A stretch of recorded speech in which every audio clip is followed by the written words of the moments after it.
combat Equality Florida to help like fight back attacks on school boards, to educate people. And it's like, I am proof positive that when you invest in your volunteers and your leaders, you can actually start electing people who are not beholden to big corporations, who are not beholden to, corrupt billionaires, right? And who are actually beholden to people, and they will run legislation that is supportive of hardworking people.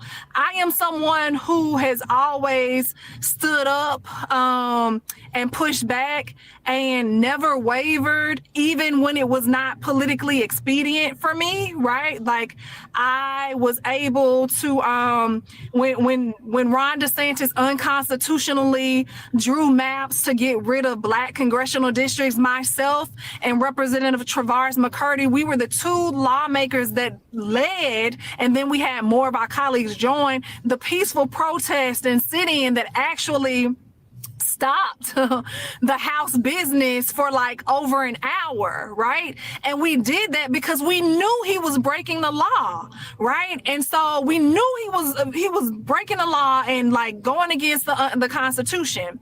And so I also, I called for a ceasefire early on when it wasn't popular, to the point where I had my fellow colleagues calling me a terrorist and anti-Semitic and ignorant and things like that. But like, I didn't care, because what good does it do for me to be a lawmaker and I can't stand up for people that are being harmed, when I'm in office? Like, that doesn't make any sense to me. I should be about the business of the people and not be about the business of ego and myself and trying to map out my next trajectory, right? Like, trying to figure out what's my next move, where can I get to a higher office? No, I have always put the people of the state of Florida in the forefront of my mind. Like I told y'all, like, I have 5 kids. Between me and my husband, we have 5 kids. And I'll be damned if I allow this greedy ass billionaire, Donald Trump, to basically grift his way throughout his presidency, to lie, to cheat, to steal, to harm people without a fight.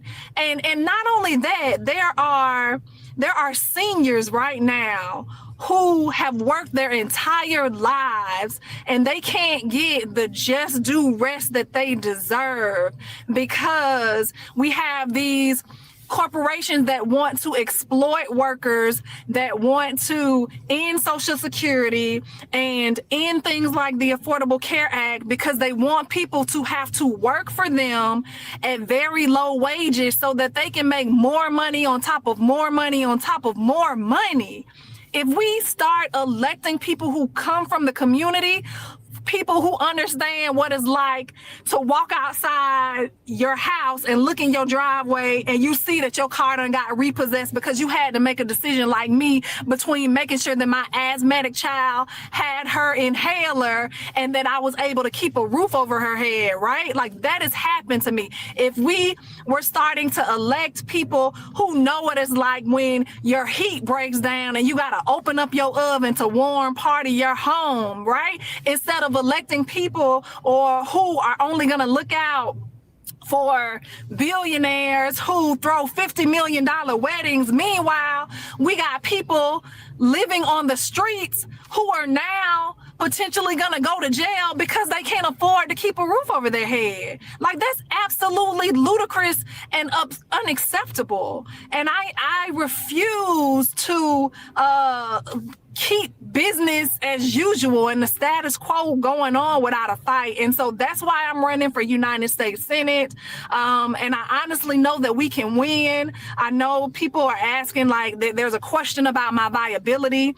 I am the only person that has unseated an incumbent in my primary. I actually had a campaign kickoff about a month ago where I had 500 people show up to a rally, and some of which were white Republican men that came and said that they were gonna They were going to change their party during the primary to vote for me, and they've actually started volunteering on, wanting to volunteer on the campaign. And so that is what it's about. It's actually about letting people know that you are going to speak to their issues. You're also going to show up for them. You're going to be accessible, which a lot of my colleagues aren't, and a lot of my colleagues on the federal level, i.e. Ashley Moody, I'm legit already doing the job of a U.S. Senator, because I have people calling me and sending me emails who reach out to Ashley Moody, and she's nowhere to be found. She doesn't respond to anything, and she's only carrying the water of Donald Trump. And so, I am someone who is battle tested, someone who's not going to waver, and someone who's going to be about people. So that's actually a great point for us to pivot slightly into kind of looking ahead here. Obviously, as member of the Senate, you are one of the smallest groups of legislatures for a deciding body, and thus you hold a lot of power in that. What to you are your biggest legislative priorities? Yeah, for sure. sure. Florida and for the country. So definitely, I would say number one would have to be healthcare. And the reason it has to be healthcare is because the number one reason folks go into bankruptcy is due to medical debt. That is mind blowing for me. Everyone should be upset about that. And I just feel that people's health care should not be tied to whether or not a company or a corporation wants to keep that person employed or not. And so we really need to make a push to actually figure out a way in which we can get to universal health care. And look, I understand how, excuse me, how legislating works, right? And government works. It's slow. And so I think the first step to moving towards universal health care, right, is like, first of all, we got to come back and extend the ACA credits and have them open enrollment again, right? Number one. And then we have to really work to reform the ACA, right? Like Obamacare was great, but there's still a lot of stuff that was missing and, did not work. And then we get to the business of like really doing the research and figuring out ways in which we can get the funding so that we can push towards universal health care, right? Think about it. Like, I'm a small business owner, right? And so I know small businesses help the economy. And so if they did not have to worry about footing the cost of healthcare, they would employ probably a lot more people. And so that would be great. So I really think that we need to make sure that we're pushing towards universal healthcare in our country. The next thing, I am a mom of a 5-year-old, and she is still in early childhood education daycare.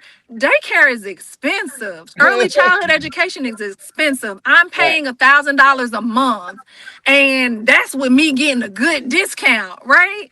I know some people that are paying like $2,400 a month for one child, and I believe we need early childhood education. We need universal early childhood education, or to at least cap childcare costs at $10 a day. So the federal government does need to subsidize childcare to make sure that number one, we are allowing parents to get back to work. Okay, to put more money in the economy, right? To fill these jobs openings that they always say they have, right? And then we'll make sure that our children start ahead of the game, right? Too often we see that children are entering into kindergarten and first grade behind. And if they were able to go to a quality earlyhood child care facility, they would be able to get, the education and learn the words that they need on time or ahead of time, right? And so wanting to push for that. And I also want to push towards ensuring that we're looking at least at a minimum of 2-year college and vocational programs, making sure those are free or that there are some subsidies for that, right? some people ain't gonna go to college. I get it, right? So like we need to make sure we're allowing folks the opportunity to get a trade, be that being, you know, HVAC, plumbing, even some type of technical like IT, some type of trade, some type of certification. And so that is like people getting educated and becoming productive citizens, right? That is going to help our economy even more, right? And so those are like my main two priorities, so healthcare and education. And I think if we do that, we can actually make our country a better place to be. And also, I want to put out there, my dad. First of all, thank you, veterans, for your service. My dad is was a sergeant in the army, and so I understand the need to ensure that our veterans have wraparound services, and we are fully funding the VA so that we can actually make sure that they have proper staffing. In addition to wanting to make sure that they have adequate mental health resources for veterans. Also looking at not just temporary housing for veterans, but permanent, stable housing for veterans with wraparound services, which is something that my dad and many of his you know, army brothers and sisters would need. And then also making sure that we are funding proven programs that help with mental health. Too many times I see veterans that are living on the streets, veterans that are walking down the street, that just have kind of been thrown away. They paid their debt, you know, they gave their lives for this country, and the government has turned their back on them, and we can't do that for people who put their lives on the line for us. So those would be the main things I would say. Well, it's definitely a good start there. Outstanding. Sorry, Doug, did you have something there? I was going to ask something, but I'll wait till after you ask something. Oh, no, go ahead. I just had one. All right. So I was going to say that, yeah, we're very courteous here, right? No, you first. You first. You first. We're like Canadians. We're Canadian. So Sorry, Larry. So what I was going to say is, you obviously can speak for yourself, and I think anybody who hears you for over 5 minutes realizes that you know what's going on, and you're obviously the person to vote for. I'm just going to say that up front. I'm not bound by any journalistic ethics that can't say that. Clearly. Honestly, let's just be real. On the other hand, because you're so good at doing that, I want to push back. I want to give you something to say, to fight against, and that would be, I'm used to seeing people leaving these places where they're needed, where they're protesting, where if they're gone, that one law that they stopped might be the one that comes into place. Where you are now, you seem to be doing really, really good work. You seem to be stopping the worst, leading the charge of stopping some of the worst impulses of your ridiculous KKK governor. Now, when you leave there, have you groomed someone? Do you have a protege? Is there people in place? Is there a system to not leave such a seat vacant and to the whims of these horrendous folks so that you can go to the Senate? Have you prepared for that? I wish I see more people doing that. Yeah, for sure. So we've definitely. And there's a second piece. There's a second piece. After that, do you think you can do more good for your place, for your city, for your state, in the Senate or where you are? How are you going to do more? How could you do more good where you're going than where you are? Sorry, for sure. Yeah, no, so I appreciate that perspective and that question. And so, yes, we have been mentoring people. I am super excited that an organizer is looking to join the fight in Tallahassee. I am not going to say the name right now until they are officially announced, right? So super excited about that, right? And also, like, I think it's really important to let your viewers know that I also previously served as the executive director of a statewide organization called Florida for All. And so we have been working, we are a statewide coalition with a lot of groups that work in marginalized communities that work to uplift and educate and build power. And so we have been mentoring folks and getting folks in place in regards to that. And so, yes, we are doing that, right? And so the reason, to your second point, the reason that I feel I would be so helpful and it'll be more beneficial for me to go to Washington, D.C. is we need to shake things up a bit, right? Honestly. The Senate, we need more senators with more backbone, right? And so I think I have proven that I cannot be bought. I think I have proven that I am people over politics. I am people over profit. I am also people over party. I am sorry, my lights are going out. And so I think it's important to let folks know that. And so I have also at times gone against you know, my democratic leadership, and I do that when they are not standing up for the people, right? And so, I know how to be a team player, but I cannot compromise my values and the values of my people. And so I am not a corporate dim. I am someone who won't take PAC money. I don't even think the corporate PAC money. I don't even think they're gonna offer it to me. To be honest with you, and so as a matter of fact, the chamber low key hates me. Maybe not even low key, probably high key hates me.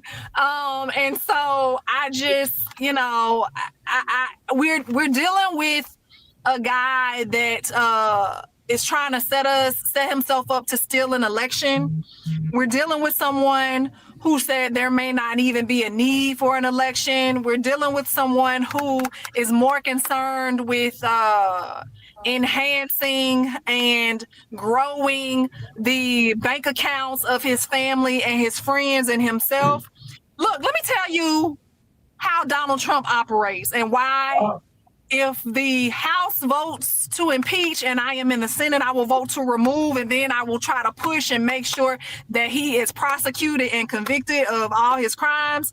This guy, he is holding hostage funding, federal funding for airports and different places so that he can get his name on the airports, i.e. Palm Beach Airport. And then wow, this mofo, right? He decided to trademark his name so that he can get paid to have when people put his name on governmental buildings, he will be able to get paid for that, right? Like he trademarked this 3 days before we voted on the House floor. Imagine, what does that say about us as a country that we have an adjudicated rapist, that we are allowing them to put his name on buildings? Like, that's a slap in the face to people who are survivors. And so I'm sorry, but I got 4 girls and I refuse to not go up there and to work to get him removed and convicted. Oh my God, bro. So he is trying in every state then. So I didn't know he was going for Palm Beach Airport? Well, it's right. And it's one in D.C., Dulles, right? He's trying to change Dulles from what I heard. Well, he was asking for Dulles, and he was asking for Penn Station in New York City to be renamed as a condition of releasing the funds for the tunnel infrastructure project linking New Jersey and New York, which as soon as word broke about that, he suddenly pivoted to the Palm Springs Airport in Florida because the state legislature was poised to, rename that for him. But he had, to your point, he had taken out and trademarked Donald Trump International Airport. He had a whole line of like luggage and other like tchotchkes put out, just in case that there happened to be an airport named after him. Just in case that happened to happen, he's got all this merch and luggage and all this other shit that's going to go to make him a little more money. I feel like throwing up. It is truly. He's selling our country. Like he's selling our country. It's for the people who screamed that Hunter Biden probably got paid because of what his last name was. Meanwhile, they're happy to blatantly loot the public coffers of billions of dollars. Don't do that, man. Why you want the knife hand to come out? Why you gonna piss me off like that? You want him looking for a rant, aren't you? You're looking for the rant. You're looking for the rant. I'm not doing it. I'm not falling for model for the Trump class battleship nonsense that he wants to have the Navy build. Nobody wants to build these things, but he has ordered this to be done and named after him. The Trump class battleship. Well, first of all, let's just say what it is. It is a replacement for his penis size. This is what that is. That's all it is. That's all of this is. And just like his penis size and his actual thing, it doesn't work. The actual Trump battleship it doesn't work. It's inadequate, is what it is. It doesn't have the weaponry necessary to accomplish the task. Just like him. So everything he does, this whole false bravado, this whole put my name on everything and then I'll charge for it, is him trying to still please the father who knew that he was never good enough, and the women who knew that he never had enough, and hopefully make him feel good before he dies. I'm here to say I hope that he dies understanding that he was the smallest person Melania has ever slept with. And Drill Sarge, this morning, Trump said that he should award himself the Congressional Medal of Honor. How big is it? Not big enough, Trump. It's not big enough. Now, I'm sorry about that, Angie. I do apologize for. I told you he went. You know what I mean? I didn't want the knife hand to come out. Sometimes we're gonna rile Drill Sarge up a little bit. I apologize. I do have one question for you. All of those things may seem untoward. This may be more up your and our alley. Is Byron Donald black?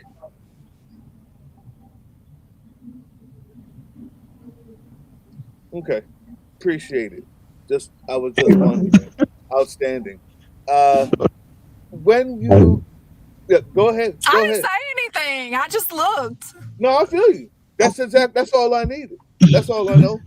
I was just wondering. I cannot get down with someone who says daddy's home. Like That's you're a grown all man saying I'm just trying to daddy's figure home. it Like out.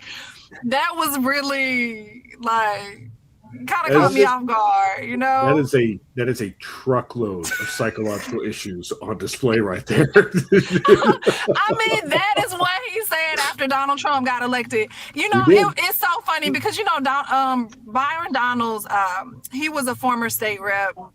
And I've seen him in person a few times, but he's came to speak with me and Rep. Askamani once while he's former representatives are allowed to come on the House floor. And so he spoke to us one time and we kind of like giggled and we're like, so started trying to ask questions about Donald Trump. It was funny.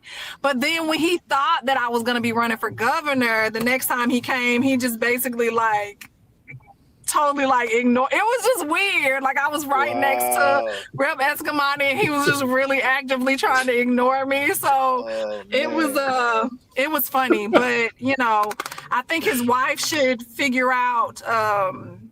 Apparently she had people pull their children out of school so that they can go to a charter school that was never built or something, and so he's got some issues coming up, you know.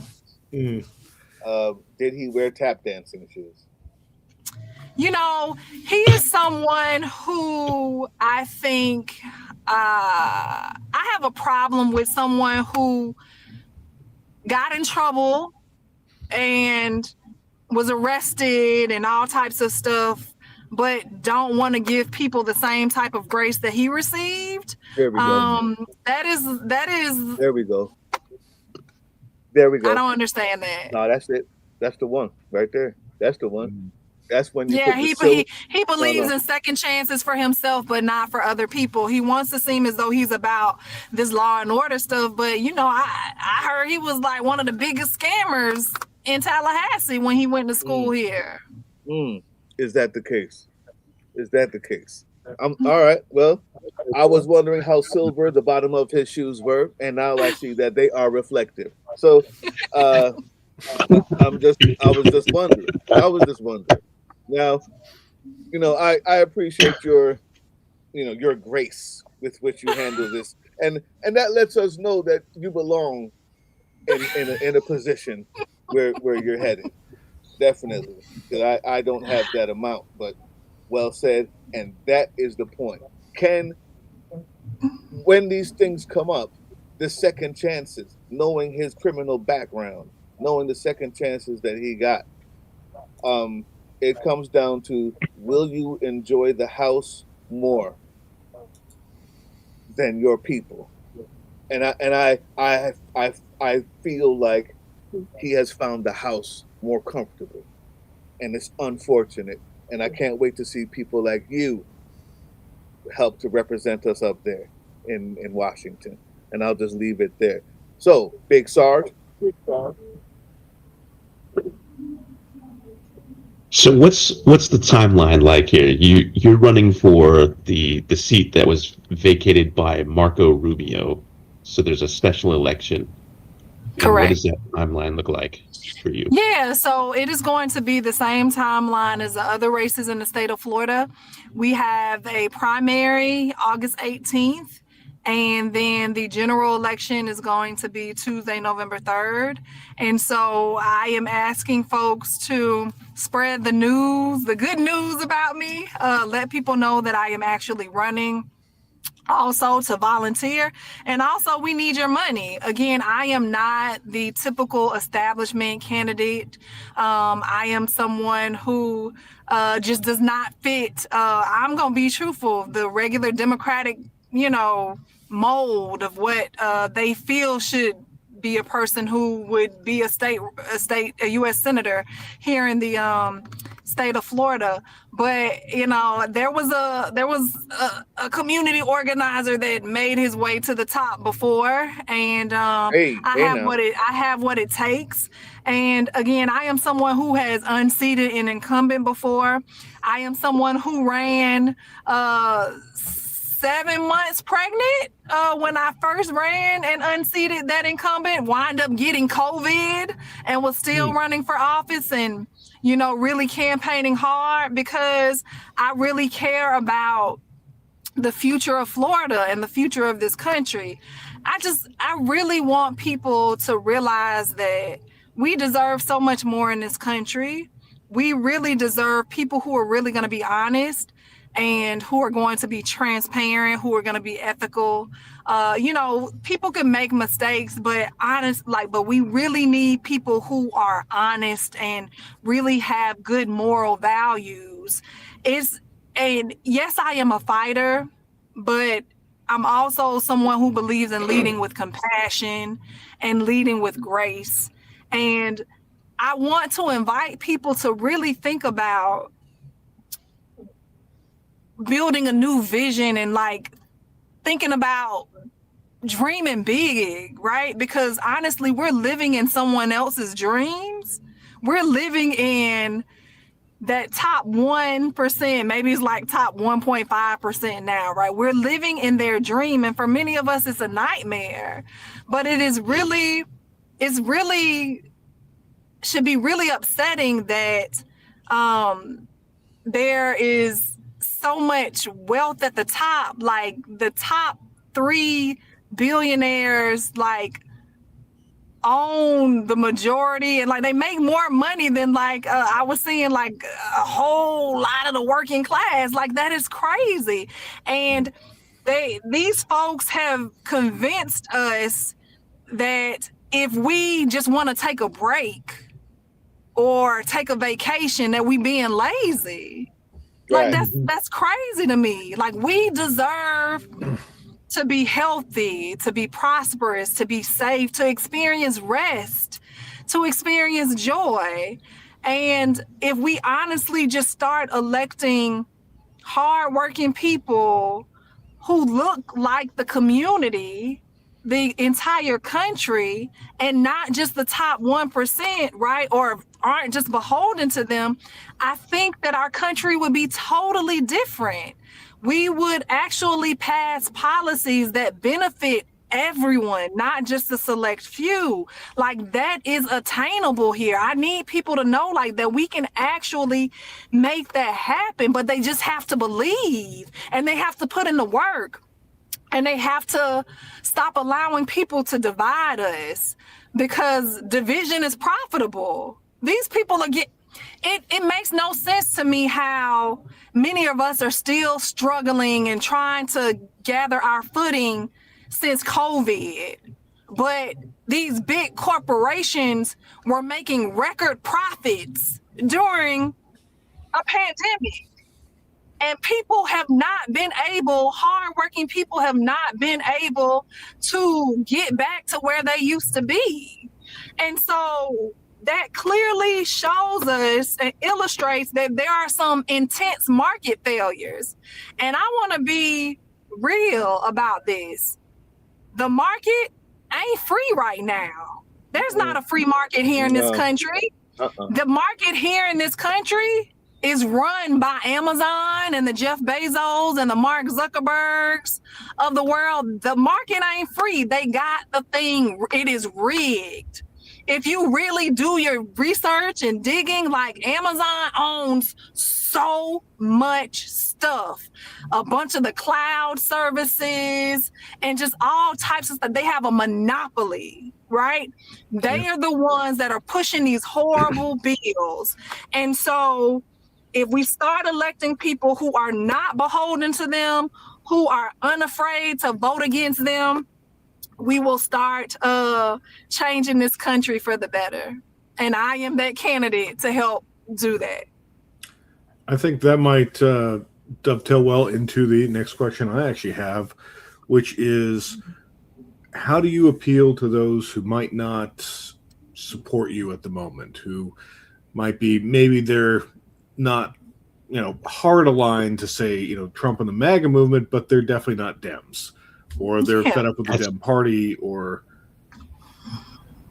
ask her how she swayed over the white conservative old guys. That would be a good place to start. So I would say whatever that was. Yeah. Say that again. I would say meeting people where they are and talking about the issues and actually like listening to people.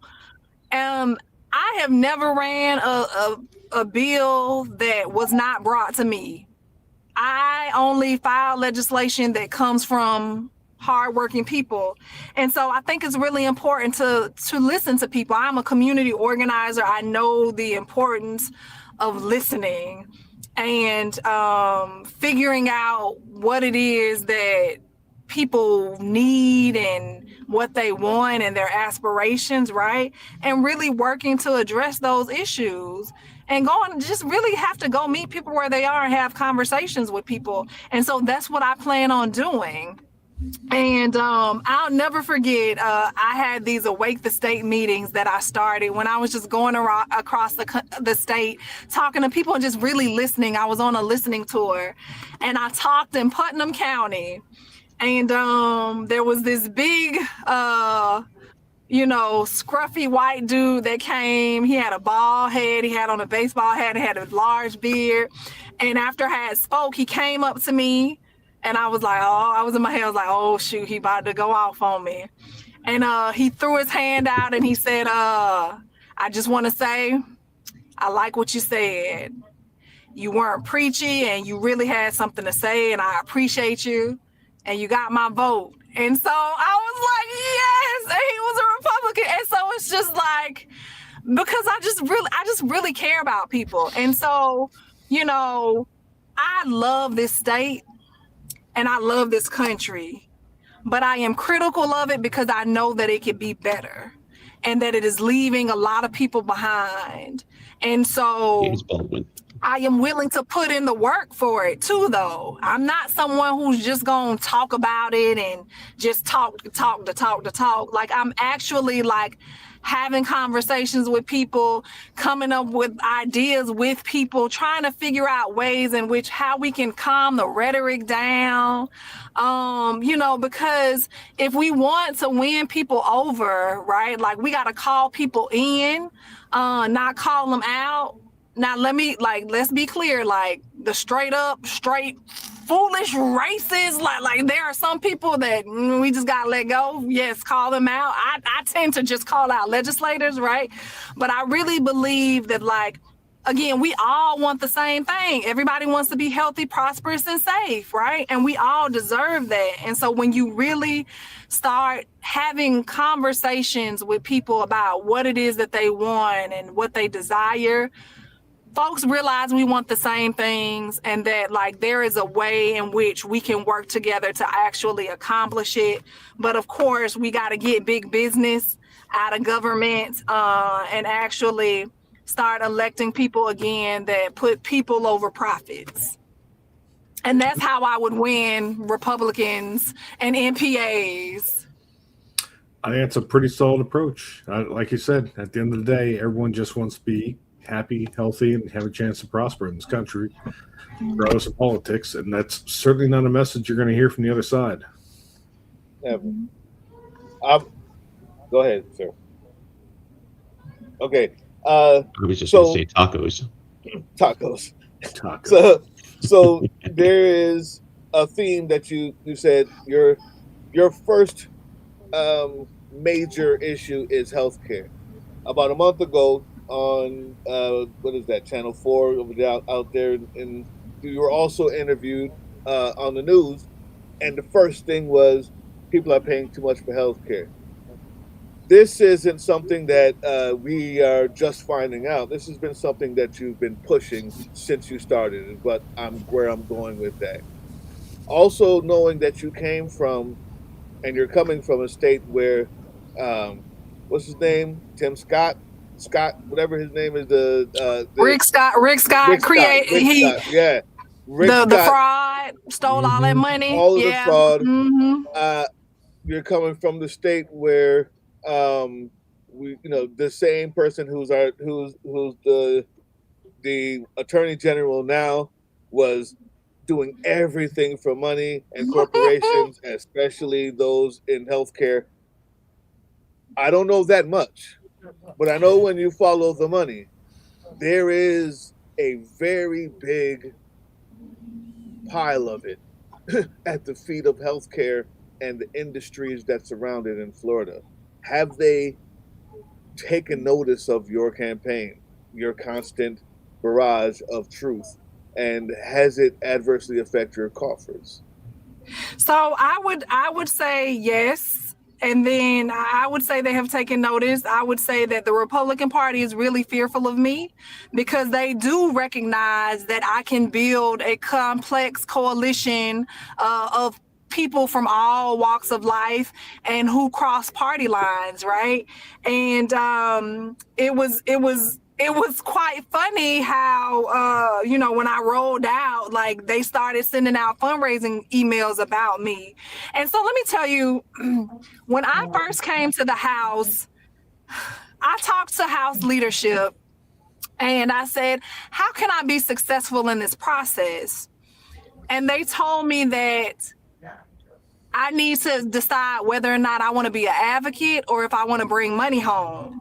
Yeah. And I said, well, wait a minute. I should be able to do both because that is what being a lawmaker and a legislator is about. You're advocating for your community and you're bringing money home and you're passing bills. They told me, you know, I'm not that. Do I think I'm the smartest bunch, the smartest person to ever come there? And did I think I was ever going to?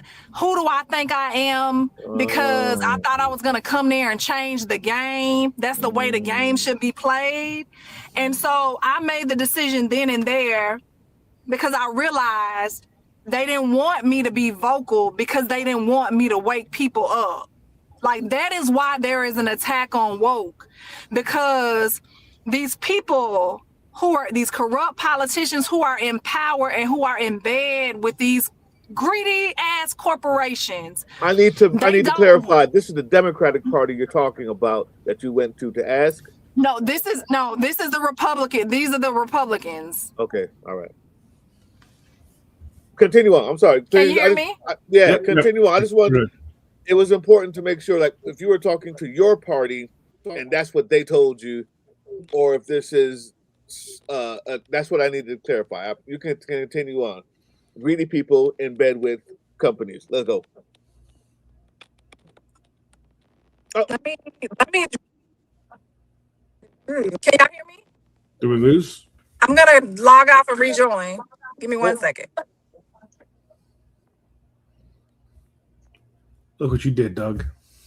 Hey, I had to clear that up. We need to. That's a very big difference. I was like, wait a minute. You talked to your party head, and they told you, "Who do you think you are? You're gonna play the game." Now, I would believe it from either one, but I just wanted to. That's important to know which one she was talking to when they said that. As Eljo said, it was the knife hands. The knife hand always does it. It is. Now I'm just going to have to Raul there's not enough RAM on this Mac to handle the knife hand in full force. Using a Mac, there's the problem right there. Yeah. I need way more RAM. I need way more disk space. And I need an HD camera. The 720 stuff, it ain't going to work. Yeah, you think we've got a budget for that, Big Sarge? Budget? Can y'all hear What's that? I hear you. And okay. Angie, we can hear you. Okay. So no, these were the Republican, those were the Republican lawmakers, the Republican leadership, specifically, majority leader, actually. That is what he stated to me. And it's because, they don't want people to know what's happening. And so that is why there's been an attack on woke. They don't want folks to wake up and to hear and to know what's going on. And so it's really important for us to realize our power and how, like, that's what these corporations and these corrupt politicians really want. They want people to not know what's happening and to assume they're doing an okay job, or to assume that they are struggling due to the fault of themselves. And when in reality, like, the system is rigged. Like, it's rigged against us. And so, I'm just trying to highlight that and uplift that and, like, really change the narrative around everything. Awesome. So, since you've laid out healthcare as one of the priorities you'd have there, and obviously it's a major root in both the financial affairs of most Americans as well as the affordability crisis that most of us are facing, a fairly common talking point that you'll probably be seeing or you may be attacked on is that the healthcare industry in the United States represents between 20 and 24% of the economy, based on what you count as being part of it, whether suppliers and manufacturers versus pharmaceuticals versus hospitals. Just tearing all of that out obviously would represent a tremendous economic issue. What would be your counter to that as part of a plan that you would put forth, in addition to what you've laid out here as far as strengthening the ACA and making the public option an affordable option eventually? What else would you? How would you? How would you deal with this potential economic collision with so much of the U.S. economy now tied up in this private healthcare market, unfortunately? Yeah, for sure. So can you hear me? Can y'all hear me? Mm-hmm. Okay. So I think it's really important to know that there are a lot of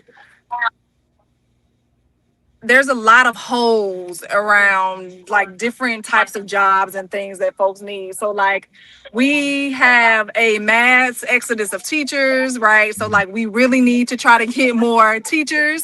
And so if we are strengthening our public education and making sure that people have access to early childhood education through to college and things like that, we can make sure that we are recruiting and training more educators. We also have massive gaps as it relates to healthcare providers, right? Like America is a country filled with people who are dealing with trauma and mental health issues. And so if we were able to start doing things like Ron DeSantis does, in which how he tries to really like attract people to come into law enforcement, the same way like they're trying to attract people to become ICE officers, right? Like if we look at what we need here in this country, which is more healthcare providers, right, more educators, we need more folks in the trades, right? Like if we are really putting more resources into building out those industries, and also especially the technology industry, but make sure we have regulations, AI and data centers, right? But like if we do that, We're losing your audio. You hear us, Angie? Can you hear? Yeah, you're cutting in and out pretty badly. let's see. As the light has diminished in your car, so has the sound. Oh yeah, it's gone. Yeah, I've got nothing. Got nothing. So She's been in the car an hour, so it might have, like if she had earbuds in, her battery might have died. yeah, that did sound like a battery issue. So wait a minute. I'd like to know while we're waiting on her to come back, what y'all think about this here. Hold on. Hopefully I can get it quickly. No, it'll be quick. He said, "Oh boy." Here we go. Have y'all heard the story? Yeah, I'm sure everybody's seen the story. Yeah. Comments. So unfortunate. It was such a great showing for U.S. hockey men and women, and then to have Trump and his cronies insert themselves into it is just so disappointing. Oh, do we have her back? Yep, we got her back. I'll remove the unseen. The audio is still really crackly. Yeah, we've got picture, but we don't have audio. I'm gonna try to move. Can you hear me? I heard slightly you're moving. So again, I apologize. I'm outside this rally, so I wanted to make sure that. Can you hear me now? Not well enough. You're just at the edge, like you're several rooms away. Let's not encourage her to chat and drive at the same time. No. Yeah, drive. Do that. Live and drive. So I did a little live earlier, and it was meant to be funny and last like exactly 1 minute. I was going to say the State of the Union. I wanted to give everything that people needed to know before they watched it, and all I was going to say was everything you need to know is Trump is not a reliable source of information. He is a con artist and a liar, and he's been stealing money since he got there. And that's everything. He's not a reliable source of information. The only thing you can do by watching the State of the Union tonight is play bingo, have fun, get a lot of drinks. If you're there for information, you're in the wrong place. And then I went in to say, the state of our social union is pictured here. Him laughing at somebody and at a different group, at women, after getting the gold. The guest is back. Yeah. Hold on. Here we go. I apologize. Remove. Here we go. I apologize for the technical difficulties, y'all. Like I said, I wanted to be here for the college students, and then I also wanted to make sure that I joined your show. But as I was saying earlier, there are a lot of vacancies and needs in several industries, and so I think it's really important for us to work to recruit in those industries, and that could actually help shift some potential job losses from, you know, the healthcare industry to other areas. All right, excellent. Like I said, that's a common point that I see pushback from the other side of the aisle on the push towards universal healthcare. Is, oh wait, but all the jobs you're going to destroy in the health insurance industry. And I think, you know, retraining and having people move into areas that we need, I think that's a brilliant solution. And you know, also, like, you're still going to need a lot of those jobs, right? Because you have to pay out things. So yeah, it can be done, right? And I do think also a lot of people seem to overlook the fact that even in a universal healthcare system, that there's still going to be room for a private sector of medical insurance for those who can afford the, you know, super premium, zero weight. You know, if they've got the money to pay for it, hey, it's America, right? You know, there's going to be a market for it. Even if there is universal health care and everybody does get the base level of coverage. So I don't think that there's any real scenario outside of this, you know, GOP dystopian nightmare they try to conjure up every time it gets mentioned, where there would actually be no private health insurance as well. We just wouldn't be, you know, beholden to it for our very lives by having to, you know, get it through our jobs and whatnot.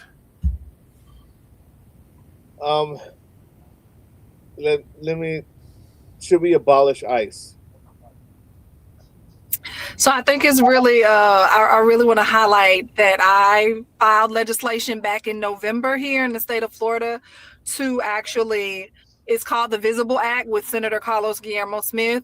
I wanted to unmask ICE. I also wanted to ensure that they had their names visibly on their uniforms or their badge numbers, because I believe that you cannot have any public safety without public trust. And so I definitely think that that money that's used for ICE, we need to get that money back. And right now, as we try to figure out this healthcare debacle, we need to use that money and actually put it towards healthcare and extending those ACA subsidies, right? And so we don't need them. Outstanding. There you go. Outstanding. I mean, I don't understand why that's so hard for some people to say, right? Do we need a path? But I also believe that we do need a comprehensive yet compassionate pathway to citizenship. And so, you know, I don't understand why folks have not leaned into actually trying to make that work. Actually, I do know, right? Because for too long, people have exploited undocumented workers. Mm-hmm. And let's be clear, I'm trying to figure out why all these undocumented immigrants are getting deported, but none of these big companies, nobody ain't went to jail yet. Like, can somebody walk me through that? Because again, it's all about the bottom, the bottom line and money. And so if they really cared about stopping illegal immigration, right? Some corporate execs would be in jail right now. Mm-hmm. Mm-hmm. Because it's never been about, you know, the legal process. It's been about providing a serf class to labor at a price point beneath what an American laborer will do, and to have a labor class that are effectively disposable.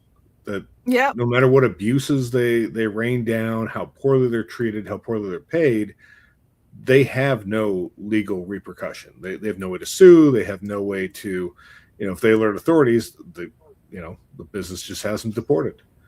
There was Yep. a news story a couple weeks back about a contractor who was basically would hire on people who did not have papers to be here, and then when the jobs would get done, he'd call ICE. They Huh. wouldn't pay him. Wow. I have had to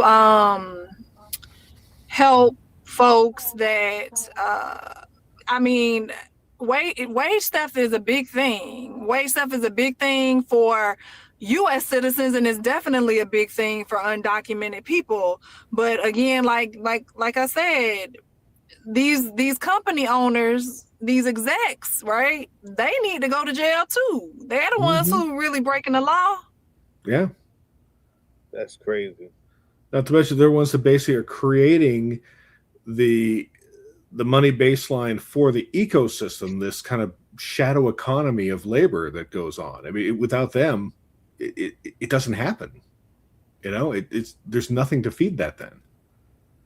Right. But I can't have that. yeah. I have a so there is a kind of a sociological debate, or even I guess we can just name it a political debate. How to best approach this fascist regime that's coming. On one side of the Democratic Party, there's this need to say, well, every single thing we do, we've got to try to help the most people as possible. If we can work with the other side to get this thing done, then we should do it. So we're going to go for instance, the latest thing is the cameras, the unmasking, and American name tags on for ICE people, and then we can give you money for it. Then there's another side that says, when you've gone this far, everything is a no. And whatever money you want, it's no. Whatever win you can get, because there is nothing more salvageable in your ridiculous, um, drained party, um, to to help with. We have to fight at all costs to ensure that everything is gummed up, and anything you want to do takes as long as possible until we get other people in there to get rid of you and impeach every last one of you. I see the call on both sides. I see the validity of both sides. Where do you stand on that? Especially if you're going to be in the Senate, that still may not be a majority Democrat when you get there. Where do you fall on that? Those Right. perspectives. So I think it's really important to know that, like, I care about people, and I'm always going to put people at the forefront of whatever policies and initiatives or votes that I take, right? Um, but I think it's also important to know that the folks that are in power right now are not good faith actors. They are not acting in good faith. They are not adversaries. They are trying to do the most harm. And so we have to, as a Democratic Party, we have to have a backbone, and we have to, at some points, like, not be willing to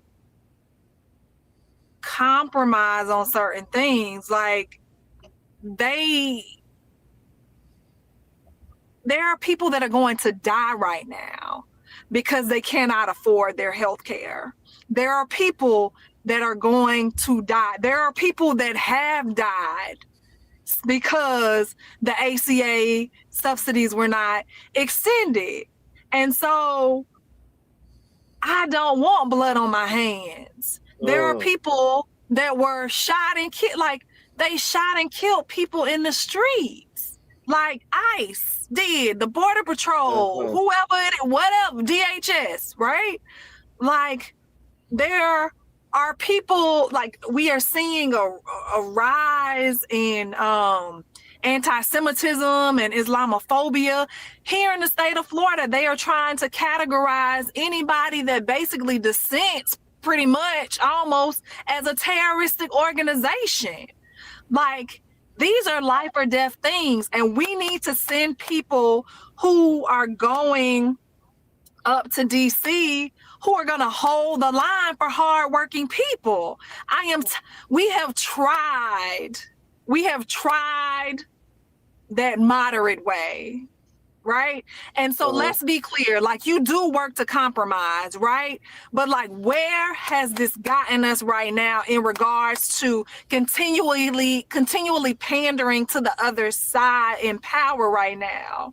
We're pandering to these greedy billionaires and these corrupt politicians and corporations. Why can't we look out for hardworking people? Why can't we look out for people who, if they don't feel like working 40 hours a week, right? Like they're trying to tell them they're not gonna have a job. Like, I want to look out for those people. I am tired. I'm tired of us giving Republicans in charge who are only looking out for the 1% like a pass. But when I want to look out for hardworking people and people who barely scrape and buy, like it's a problem. Yeah. Absolutely. I am going to Washington, D.C. because it's time to change things up a lot. And I'm not going to compromise on that. I am not, because I am tired of people dying because they don't have the resources that they need, right? I am tired of seeing veterans strung out on drugs because they can't get into the VA because it's so backed up, because it's underfunded. I got a problem with that. And so I am not willing to compromise on this any longer. Well said. Thank you. Well said. Well said. Mic drop. Mic drop. That's all, folks.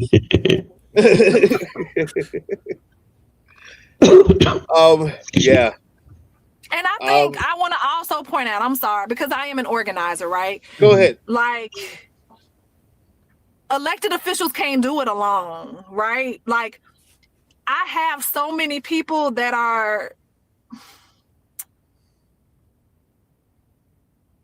they would speak out more if they felt like folks had their backs, like the community held people accountable and really spoke about it, right? But also I understand, like, a lot of members in the community are like, well, y'all don't have our backs, y'all not standing firm, so it's like it's a little dance, right? But it's like, we need you all, right? And no one elected official is going to save everyone, but we can all do it together. And so I need you all to like hold people accountable, hold these elected officials accountable, demand that they have town hall meetings. The fact that there were so many Republicans that refused to hold town hall meetings, and I believe there was like a memo that came out where they were telling some of the Republicans don't do certain things, like don't go meet with certain constituents and that type of stuff. Like, that is crazy to me. At the end of the day, we as elected officials, we work for y'all. Like, I don't know about some of them other people, but I want to do a good job because I don't want to get fired, right? Like, and so we as community members, as constituents, need to realize that we hold the power, and so like, hold us accountable, y'all, like, for real. And things can actually change, and we can't keep buying into all of these lies and this blatant disinformation that they keep spreading, right? We can actually change this country for the better. But we all have to lean in and do our part. Again, like I stated earlier, I am running as an anti-establishment candidate, and I need folks' help. And so, like, no, if no one donates to me, I ain't gonna be able to win. So, and we got payment plans. I realize that I'm running a people power campaign. And so I'm asking people, like, donate to me and don't forego your, don't get that latte for twice a week. Like, send that over to me so we can make sure we're spreading our message, right? Like, y'all know what we're up against. We're up against these greedy people. And so folks should go to angienixon.com and become a recurring donor. I know that based on my experience, right? And if you look at my track record, I will show you that I will never waver. I don't waver. Sometimes I evolve, but always for the better. But I am only beholden to hardworking people. I know what it's like to struggle, but I also know what it's like to have hope, right? Like, as a direct descendant of people who were stolen from their country and stripped of their native tongue, threatened to be killed if they learn to read, banned from their religion, right? Like, I am a testament that when we have the discipline of hope and when we cling to the idea of hope, that change can actually happen. I'm my ancestors' wildest dreams. We all are. And so we can do this, but we need accomplices, right? We don't just need allies. We need accomplices in this fight. And so my people were only able to get free because there were folks who didn't look like them that were willing to put their life on the line and help, get them through the Underground Railroad and hide them out in different places and that type of stuff. And also who started being vocal abolitionists, right? And so if you allow a lie to be told over and over and over again, people start to believe that's true. And so we cannot just put our heads down in the sand, right? Like, I would suggest people get the book on tyranny, right? By Professor Snyder, right? Like, we cannot freely give away our power. And that's what's happening right now. And so we are allowing this guy to go unchecked. Like, I'm just tripping at how so many of these law firms started giving him pro bono services and that type of stuff. Like, why are you doing this? And this man is defying the courts. He is not, he's violating the Constitution. Like, have a backbone. Like, we are in this together. Turns out a lot of those people in some of those law firms that we weren't thinking about are also in the Epstein files, and now we kind of understand why they had a little bit. That's all I'm saying. Too. That's crazy. Like, why are we hiding pedophiles? Like, why are we looking out for pedophiles? Like, that is absolutely crazy to me. We seem to be hiding because so many of them are in the Trump administration. So, what was it, 37 of them at last count? That is a weird coincidence that he just happens to surround himself with all these people with this one hobby in common. Huh. Oh, man. Well, yeah. Big Sarge, I'm going to let you finish it out. I might have to leave a little bit in a little bit. I've stretched it as far as I can because I absolutely wanted to speak to Angie Nixon here. And, man, I got my cup runneth over, Angie. Amen. Thank you so much. Thank you, Drill Sergeant. Always a pleasure. Admin Doug. All righty. Y'all have the day you deserve. That means mine is going to be great. It's gonna be great. It's gonna be beautiful. Yeah. All right, guys. Yeah. Thank you so much. We'll talk some more. Nice meeting you, and good luck on your campaign. Everybody, go give her some money, man. Dang. Yep, and if you're in Angie's Florida, website volunteer your is time. linked below for anyone who might want to read more about her or can pitch in a few bucks to help her out. For sure. And you don't have to just be in Florida to donate or to volunteer. We have virtual phone banks. We want to make sure folks are actually sharing our information, letting people know that I am actually in this race. As I said, I am running anti-establishment. I am running for the people. I come from the people. I am a former union organizer, a union member.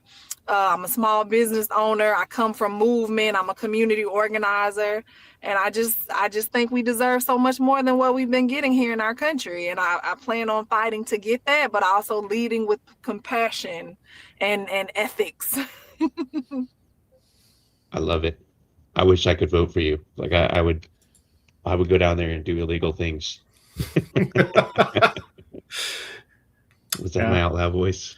Same here, but I've got to stay here and vote against Fetterman. I think that's a convenient place to wrap it up. I know we've kept you well over an hour, going on an hour and a half, and looks like you've still got to be somewhere else, i.e. not in your car. And we do appreciate your time. We really do. Absolutely. Yeah. Uh-oh. We've lost already? Yeah. Was it something I said? Probably. Usually is. Yeah. For being honest. Oh, she back. There we go. Thought we lost you. Yeah. I was like, was it something I said? No. I'm going to go ahead and close this out. Angie, thank you so much for giving us your time tonight. We really appreciate hearing from you. I'm excited for your campaign, for you to be the next senator from the state of Florida, and all the awesome things you can do. Thank you, Sarge. Thank you, Matt. Thank you, Drill Sergeant. Thank you, all the viewers of Sons of Liberty. Again, I apologize for the technical difficulties. As I stated earlier, I am outside of a rally here in Tallahassee. I wanted to make sure I show my face here. But again, I just want folks to know like that we actually can build a new vision for our country, one where everyone can actually be able to get the true American dream. And so I am a fighter. I know I can win. We have a path to victory. I have unseated incumbents before. I am able to cross over and have crossover appeal because I have always stood up and stood on the right side of history. And I really want to be y'all's next U.S. Senator because I love this country and I know what it can become. And so I just want to say thank you from the bottom of my heart for allowing me to be on your show and to be on your platform. Please, folks, let folks know that I am running. If you can't donate, volunteer. If you can't volunteer, share everything. I'm Angie for Florida. Share who I am. Let people know they should support me. If you got friends that got money, tell them to donate, like all the things. But I am really looking forward to us changing this country for the better. And I believe that we will win. Absolutely. And thank you so much for being here. Thank you. That's going to be our show for tonight. Angie Nixon, everybody. 2 claps and a Rick.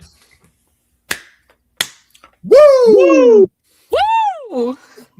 Can we try that again? Can we do that one more time? Can we try it again? Okay. Yeah, you know how it goes. Lead us off. Yes.